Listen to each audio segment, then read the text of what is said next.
A good moed and good vach. How's everybody doing? Great to be learning with you on a Saturday night. Let's light up the darkness. I wish you good moed because we're in the intermediate days of Sukkot. We had a 3-day Chag, which is to say Wednesday night began Sukkot. And then we celebrated Thursday and Friday, and then we went right into Shabbos. So we had 3 days off. I don't know what's going on. I haven't had a chance to check the news.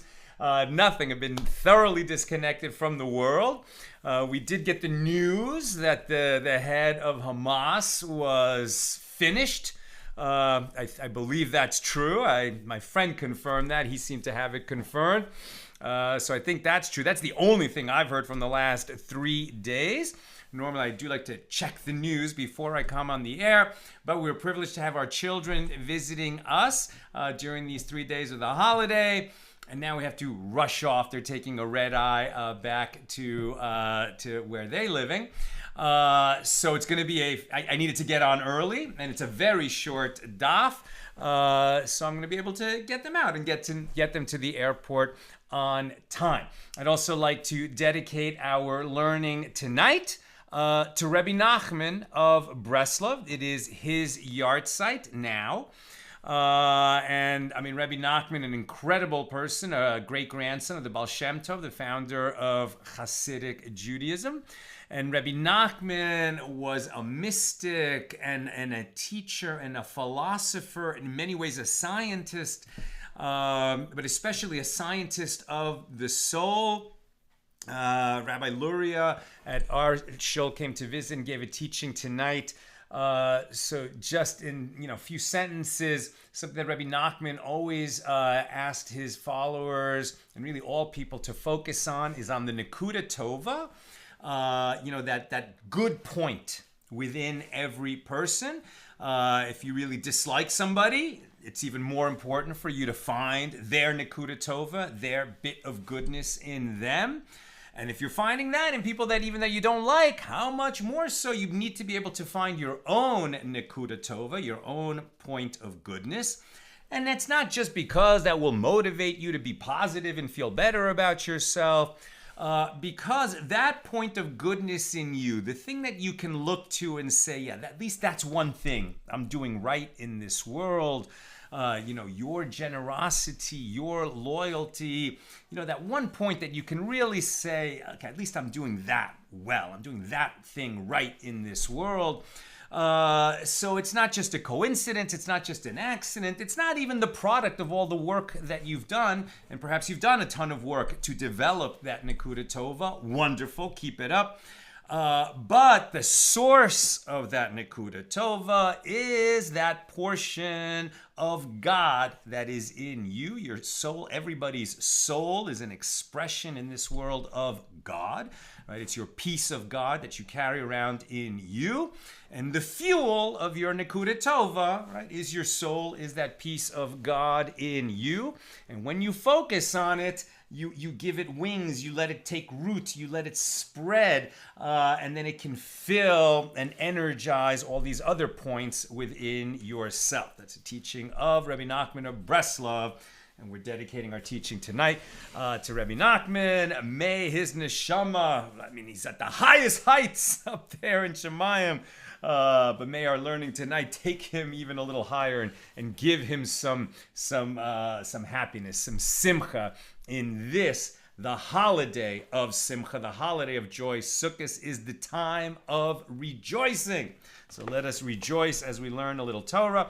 Our daf tonight is page 117 here in Tractate Bava Basra, 23rd volume of the Talmud. We're picking it up with Mishna number 3 here in chapter 8 at the bottom, page 116b. And before I go any further, let me remember to welcome everybody. Stephen in New Hampshire, Bill in Mid-Missouri, Joe in the Inland Empire, Karen in her sukkah in Northern California, Belle in Texas, Ella in Southern California, Lanit in Silver Spring, Chaim in Florida. And I meant to teach from the sukkah tonight. As I mentioned, we're in a rush to get our kids to the airport. But God willing, tomorrow I'll have our class set up in our sukkah. Okay. Mishnah number 3 in chapter 8. The daughters of Zelophehad, who petitioned Moshe, their father died in the wilderness when the children of Israel came out of Egypt. And he didn't leave any sons. And at that point, the law wasn't established that in the absence of sons, the daughters would inherit. They went to Moses and said, well, we have no brothers. We should inherit our father's portion rather than it should go to some other family member, some uncle somewhere else. Moses said, sounds good. Let me check with God. God said, yep, the daughters of Zelophehad are right. So that's who we're talking about. Now, what else came out of that episode? The daughters of Zelophehad took 3 portions of land in the inheritance of Eretz Yisrael. Right? So when they talked about the portion of our father, the inheritance of our father, it wasn't just, whatever possessions they were bringing out of Egypt with the family, but also since all the children of Israel were coming out of Egypt, having some kind of interim in the wilderness where they were going to receive the Torah and get ready to enter the land. Should have taken 2 years. Sadly, the sin of the spies caused it to take 40 years. But the point of the journey was to go enter the promised land, and there that land would be distributed among the families of the children of Israel. So what these daughters were saying is, we want our father's portion that he would have received. Now, what are the implications of this? So the daughters of Zelophehad took 3 portions of land in the inheritance of Eretz Yisrael. Their father's portion that he received because he was among those who left Egypt, and his portion that he received with his brothers in the property of Heifer, their father, and an additional portion that he received from Heifer because he was a firstborn, and a firstborn takes 2 portions of inheritance from his father, the double portion of the firstborn. Okay, so we understand he came out of Egypt, right? He perished in the wilderness. So he was going to have a portion in the land, and the daughters wanted that. And it was going to be a double portion. Okay, double portion. But what is this third portion? How does that work? Now the Gemara is going to explain. We're on 117a. So the Gemara comments, in the Mishnah that teaches that Zelophehad and Heifer, his father, were entitled to portions in the land of Israel, we learned in accordance with the opinion of the one who says Eretz Yisrael was divided among those who left Egypt. Now what they're saying is there was a census taken of the children of Israel when they left Egypt. Okay, who are the Jews? Who are their families? And according to their count, when we left Egypt, this is how we're going to divide up the land. That's one opinion, and that's the opinion that this Mishnah is understood to be following, as opposed to the opinion that we're now going to encounter, which holds that the land was apportioned according to the census that was taken when they were about to enter the land of Israel. Why would that be different? Because maybe and this was exactly the case that somebody, I'm sorry, I forget who it was, brought up as an example of that she dealt with it in her family, a few years ago now in modern times, that somebody died without a will. And let's say he had 2 kids. And so one kid had, 2 sons and the other kid had 10 sons. And so now the 2 kids were also dead or predeceased the grandfather of the grandchildren. So are we going to divide according to those 2 kids, which means that half go to 2 of the grandchildren and the other half goes to 10 grandchildren? Or are we going to say, well, all the grandchildren have the same relationship to their grandfather, so they should all get 1/12 of the inheritance, right? And so that would depend on when you're counting. Because if one of these, the people who came out of Egypt, at that time you took the census, okay, there were 2 sons, so this family gets 2 portions for those 2 sons. And you divide that up among their grandkids according to what those 2 sons got. Or are you going to do it according to the census of the people who are about to enter the land of Israel?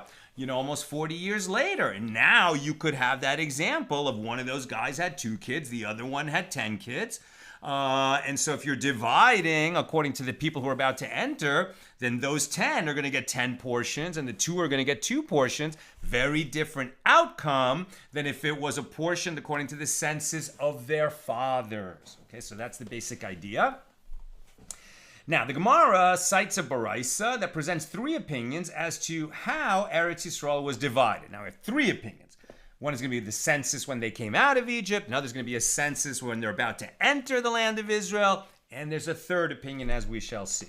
So, as it is taught in a Baraisa that Rabbi Yoshia says, Eretz Yisrael, the land of Israel, was divided among who? Those who left Egypt, right? So the census that was done of the people who came out of Egypt. How do we know? As it is stated, Numbers 26:55, according to the names of the tribes of their fathers, they shall inherit, which teaches that the Jewish people would inherit Eretz Yisrael, the land of Israel, according to the names of their fathers, meaning those who left Egypt. Let me make an adjustment here. Here we go. So Rabbi Yoshia continues, but how do I realize the meaning of the verse?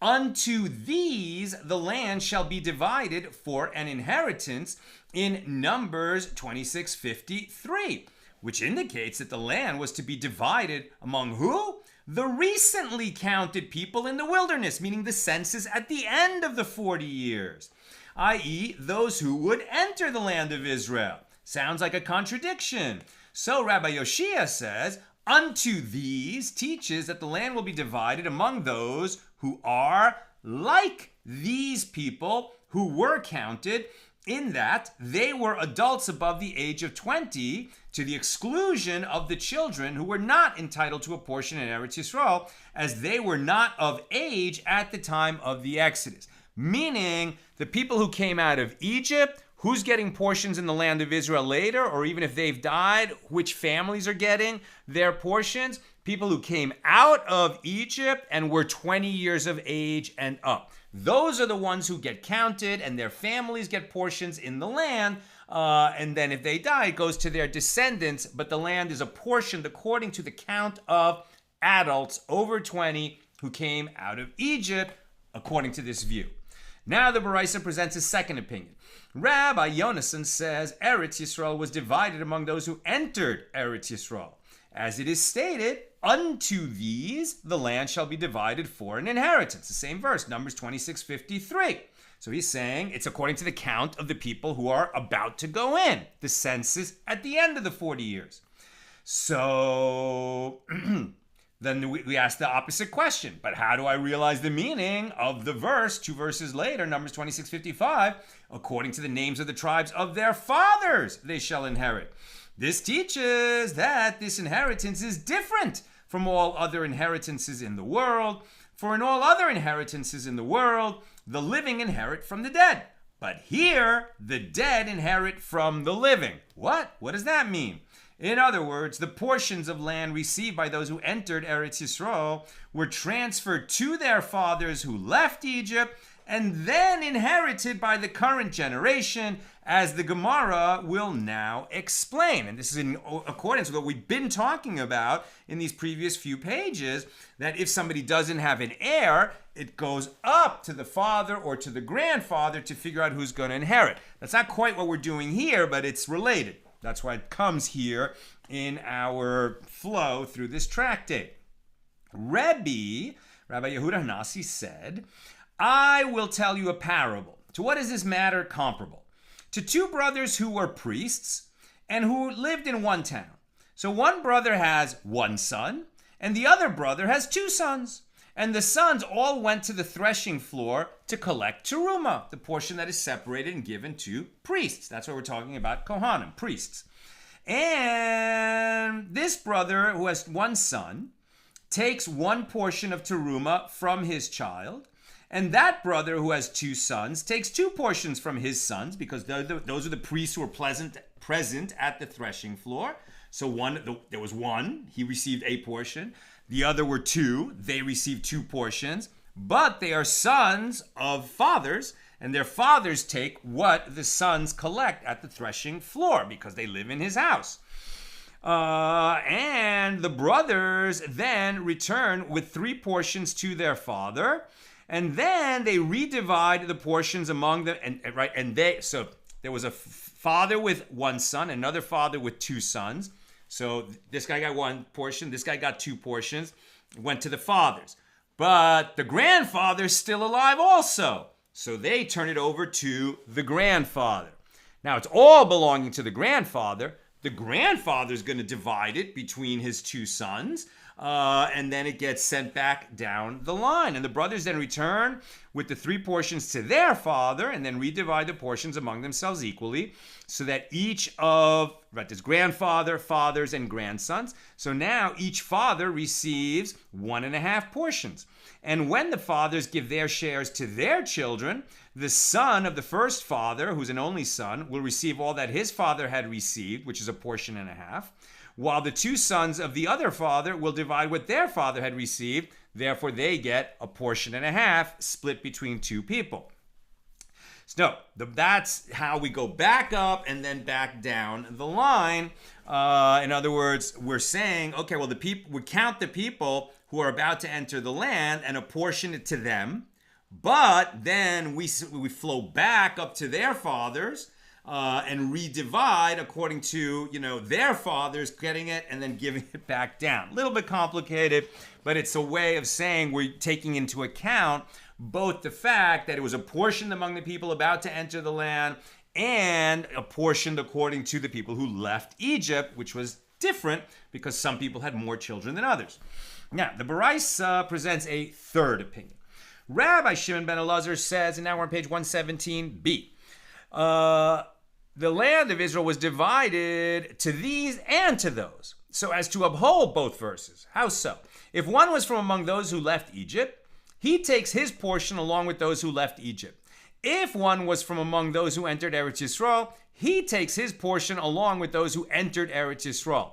And if one was from both here and there, i.e. he was among those who left Egypt and also entered Eretz Yisrael himself, he takes his portion from here and there, as he's entitled to 2 portions. Very interesting. There what they're saying is, we counted, let's say, 600,000 adults coming out of Egypt.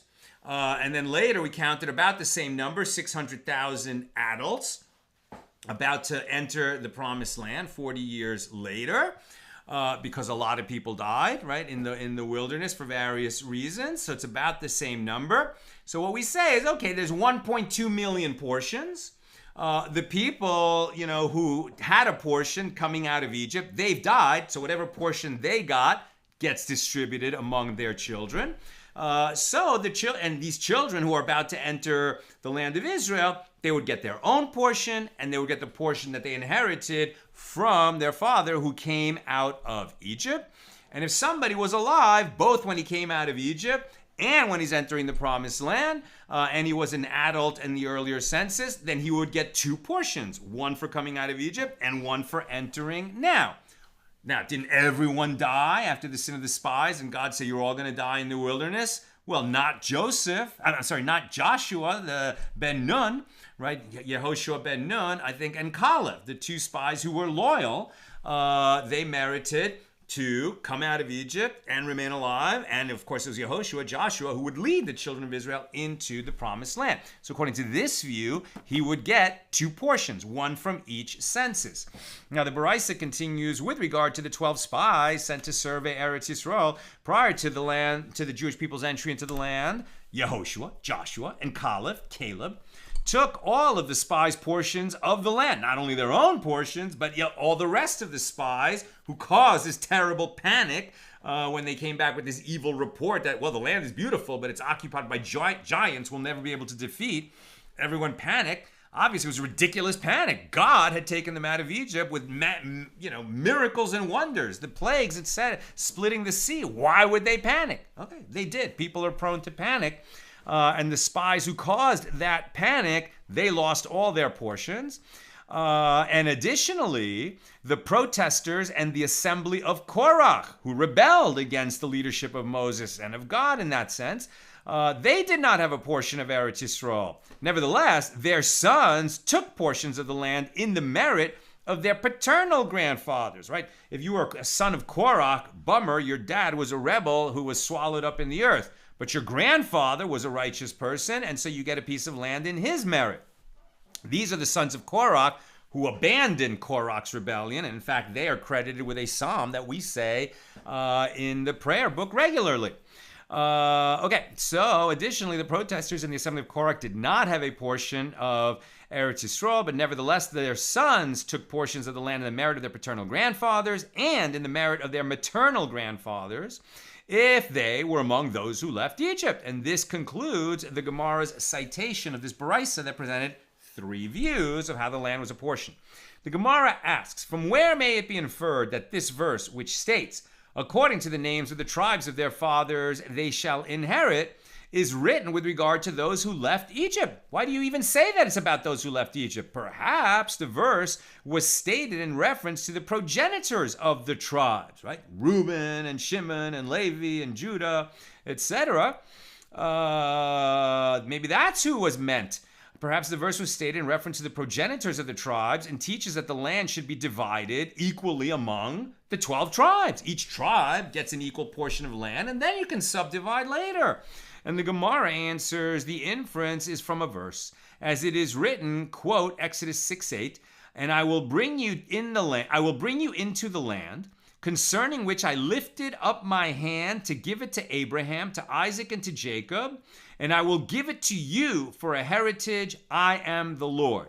And this verse states that Eretz Yisrael is an inheritance for you from your forefathers. And this verse was told to who? To those who left Egypt, indicating that those who left Egypt inherit the land. It's not divided among the tribes, it's divided among the people who left Egypt in the merit of Abraham, Isaac, and Jacob. Now, the Gemara presents a mnemonic device for the following series of questions posed by Rav Papa to Abaye relating to the division of Eretz Yisrael. Just to help people who are memorizing all of the Talmud. To the more, Zelophehad and Joseph contested, Menashe will count, right? Doesn't make sense to us, but it would help you remember if you're memorizing this. So here's the first question from Rav Papa, who said to Abaye, granted, according to the one who says that Eretz Yisrael was divided, and I'm almost done. Questions or comments, please get them in now. Granted, according to one who says that Eretz Yisrael, the land of Israel, was divided among those who left Egypt, this is the meaning of that which is written. To the more you shall give the more inheritance, and to the fewer you shall give the less inheritance. Numbers 26:54. So the verse may be understood as teaching something new. The novelty that even though the number of Jewish people entering Eretz Yisrael differed from the number who left Egypt, the land is nevertheless divided according to the numbers at the time of the Exodus, not according to the count at the time that they received the land. Now we're on page 118a at the top. But according to the one who says that Eretz Yisrael was divided among those who entered the land of Israel, what does the verse, to the more you shall give, the more inheritance, teach? It is obvious that larger families will receive more land due to their greater numbers. So the Gemara concludes this would pose a difficulty to the one who holds that opinion. Since it's so obvious, this would lend support to the view that the Torah was dividing the land according to the census taken when? At the time that they left Egypt, as opposed to the census at the time of entering the land of Israel. Okay, we'll pick it up there tomorrow with Rav Papa's second question to Abaye. And if I can take a few quick questions from the comments. I thought most people who left Egypt weren't allowed to enter the land, says Tom Beck. Exactly. They weren't, but their children were. So the question is, are you apportioning the land to the people who left Egypt, and then they die, fine, but their children inherit? So the apportions, the allotments are based on the census at the time that they left Egypt, as opposed to the census of their children at the time that they're entering. And the reason that's different is because some people had very few kids and some people had a lot of kids, and that produces a different result if we follow the later census compared to the earlier census. Bell, thank you again, Salanina. You're so generous with your time and teaching. Best wishes to your children for this school year. Thank you so much. And that's all with the questions. That's what I've got for tonight. And look forward, God willing, to learning with you tomorrow, Sunday night, regular time, 6 p.m. Pacific. And God willing,